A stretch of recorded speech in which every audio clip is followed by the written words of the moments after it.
All right, you guys, welcome back to my channel. Today we are going to be continuing our conversation about the different ways in which parents are exploiting their children.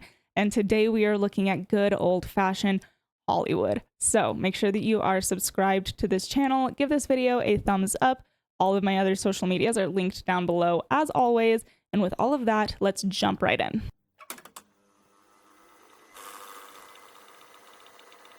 So looking at the Hollywood issue is massive. You have abuse, sex rings, trafficking, drugs, you name it, it's there. It's there. It's embedded. In the first part of the series that we uploaded yesterday, I highly recommend you check that out. I will try and link it right here, but sometimes YouTube gives difficulties with that, so we shall see if it links. We talked about Hollywood's cheap cousin, YouTube, family vlogging. We also looked at TikTok and mommy influencers, just the general phenomena of sharenting, and it's not a new occurrence at all. This is something that has been going on since the dawn of Hollywood. And I'm sure even honestly, before Hollywood existed, I'm sure that there were some terrible parents out there looking to figure out a way to exploit their children. Now, I'm not sure how many of you have seen or watched the Quiet on Set documentary. It goes into great detail about the perversion specifically of the Nickelodeon network and what was going on behind the scenes there with their child actors and all of this sort of thing, especially focused on Drake Bell from Drake and Josh. And that was one of the things that triggered me doing this series, because it's something that has been on my mind for a really long time. So Drake Bell notably came out against Brian Peck in this documentary for sexually abusing him as a young teenager, and it also detailed all of the various perversions and misconduct on behalf of producer Dan Schneider, which it did not take this documentary coming out for people to know that Dan Schneider had problems. I believe he was fired, I couldn't tell you the exact year, a couple of years ago, because of this sort of reporting. He often would put very peculiar scenes in his shows. If you're around my age, then you'll know the shows that I'm going to talk about. If you're any older, you might not. But he was the creative mind behind iCarly, Victorious, Sam and Cat, all of these very well-known Nickelodeon shows. And the one thing that they all had in common, and probably the worst offense, was there was weird stuff with feet. They always had the actors having their feet on camera, doing strange things. And if you don't know, then I'm sorry, I'm going to have to break this to you. There are people who have feet fetishes. It is believed that Dan Schneider is one of those people because of these behaviors. It's so bizarre and horrible to be talking about such a thing, but sunlight is the best disinfectant. And it didn't stop there. There are videos of a young Ariana Grande who got her start on Nickelodeon. There's one video of her laying in bed playing with very specifically shaped objects that weren't appropriate. If you were young enough, you didn't realize it, but adults noticed it when they were watching it. Adults in the room noticed it, and it is nothing short of criminal that they did not speak up or do anything. And they'll all say that they were afraid of losing your job. You lose your job over that. That is something that you say, I'm willing to lose my job over this. And it's sick. And the thing is that's Hollywood. This is baseline. It's just what's expected. It's expected behavior, and it's so sick. And to kind of tie it back to our episode yesterday about YouTube, we have been seeing more and more of this type of predatory behavior on YouTube. We focused a lot on mommy vloggers and sharenting and stuff yesterday. We didn't really dive into the predations, but one that comes to mind immediately because it was so recent was Chris Tyson from Mr. Beast's channel. He has been outed as having had several inappropriate conversations with young teenage boys. One boy had reportedly even gone to go see Chris by himself, and who knows where the parents are. Again, parents are equally to blame in all of this. You don't just send your child alone to go do things. Oh my gosh. And just a PSA, this man's name is Chris. I will not be using preferred pronouns. I do not respect people who are predators. Just felt like I'd put that out there. We also saw it with Colleen Ballinger. She was outed just a couple of years ago, if you'll recall the famous ukulele apology. All aboard the toxic gossip train. You're chugging down the tracks of misinformation. But she got in trouble because She sent a pair of underwear to a young fan. Now, I don't think it helps the situation that they were unused, but it is a detail. Personally, for me, it doesn't change anything. That's freaking weird. That is so weird. But anyways, back to Hollywood. This is not unique to Nickelodeon. Disney is guilty too. And the thing is if it's not sexual misconduct or drugs, it's just work environment abuse. Because they're children and they can't stand up for themselves. For example, Allison Stoner, who was in Camp Rock on Disney Channel, has come out numerous times talking about the horrible working conditions of that movie. For example, they would be placed outside to film scenes for hours on ends without jackets, without warmers, without anything of that nature. Meanwhile, the adults on set all had jackets and means of staying warm. These sorts of things are tolerated for the sake of art, right? Especially for adults. And if you're an adult and you're consenting, then I do whatever, put yourself in whatever situation.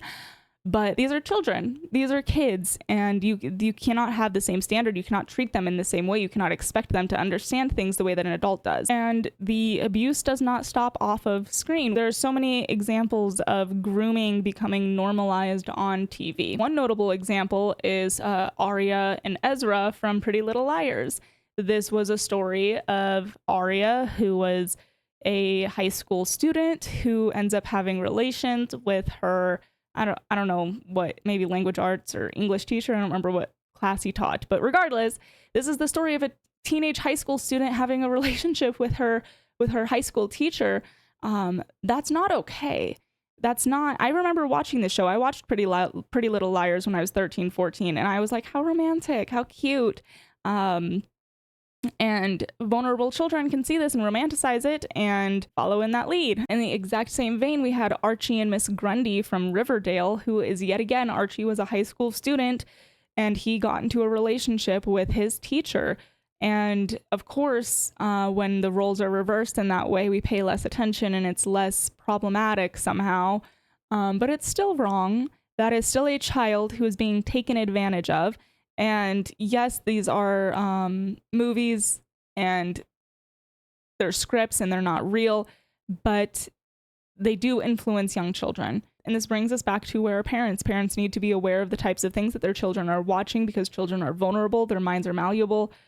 They're impressionable. We need to be aware of the kinds of things that they are watching. Why showing these types of things is okay? I don't know.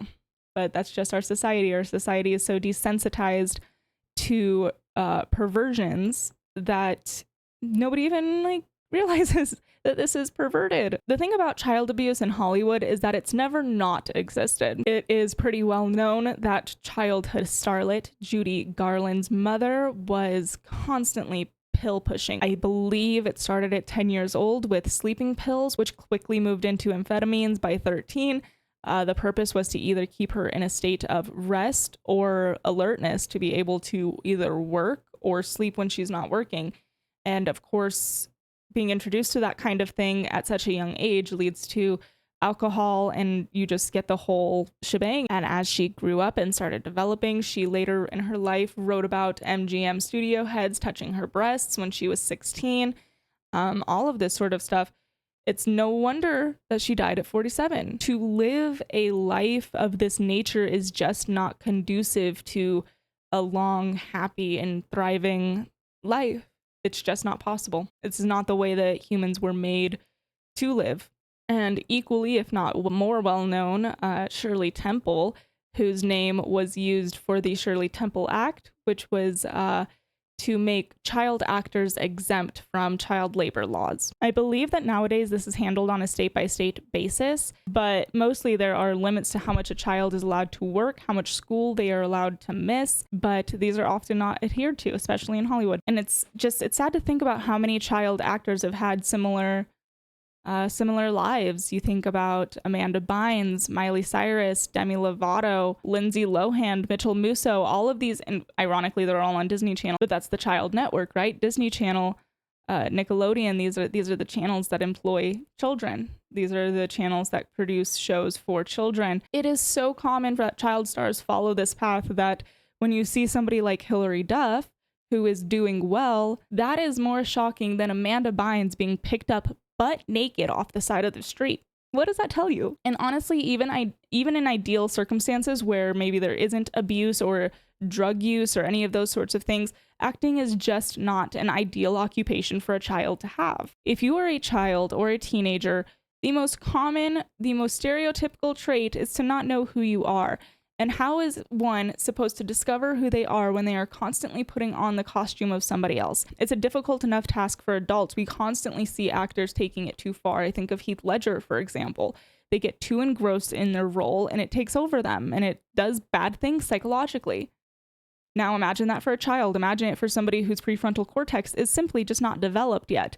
It feels like that's an impossible task. It feels like you're tasking them with something they are physically not only physically, but physiologically not able to do yet. Kids believe in Santa and the Tooth Fairy. They do not understand the difference between fantasy and reality yet. And so for them to have a profession where they're constantly forced to walk that line, it's not healthy. Their brain is not going to develop in the way that it is supposed to. It is my sincere belief that there is not an upside to childhood actors. And this doesn't stop at kids who are in the industry themselves. Let's look at the children of these celebrities. For example, let's look at Jennifer Gardner and Ben Affleck. They have a couple of kids together. Most notably at the moment is their daughter Violet, who recently went viral for speaking in front of the LA City Council in favor of mask mandates, not allowing businesses to ban masks and air filtration system in government buildings for those who are immunocompromised. Their middle child, Serafina, who now goes by Finn in they, them pronouns, and their youngest is 11, and who knows how that's going to play out when they have these kinds of influences. And then we add Jennifer Lopez back into the mix, who just got back together with Ben Affleck, and her child also goes by they, them pronouns. So let's see here. We have four children. Two of them go by they, them. One of them is a liberal nut, and one of them is too young to know any better, but will likely be influenced in that direction. You tell me if it's nature or nurture. It's almost like having two A-list celebrities as parents is an intimidating and daunting thing, and trying to find your own self-identity outside of your parents' identity is mission impossible. And so these kids reach for something to differentiate them, to make them stand out, to make them wholly separate from who their parents are and their reputations, which is obviously not healthy. An alarming amount of celebrity children seem to have these types of identities. And in part one, we talked about how family vlogging parents exploit their children. And I think that there could be an element of this as well, because if you're in Hollywood, you're most likely going to have a very liberal circle of friends. And to have a child with an LGBTQ identity is going to get you brownie points. It's going to be a virtue signal. And so, of course, when their child comes to them and says that they feel like they might be a they, them, or they might actually not be a little girl, they're not going to question that. They're not going to say, all right, well, let's talk about it. Let's go see a therapist. Let's take proper steps first, because we need to root out any other possible causes of this. Instead, they just immediately jump to, yep, you're right. You are a they, them, whatever that means. You were born a little girl, but you're actually right. You're a boy. Instead of trying to figure out anything else that might be going on, anything else that might be plaguing this child, because it makes them look good in their circles. So between today's episode and yesterday's, I think that the overall message is hold your children close. Do not exploit them. Putting them in the public eye, no matter how it's done, is typically not a great idea. But I do hope that you guys have enjoyed. If you guys ever want to see more deep dives, then let me know down below. I'd be happy to look into pretty much anything. So just let me know. And I hope you guys all have a great weekend, and I will talk to you on Monday. Bye.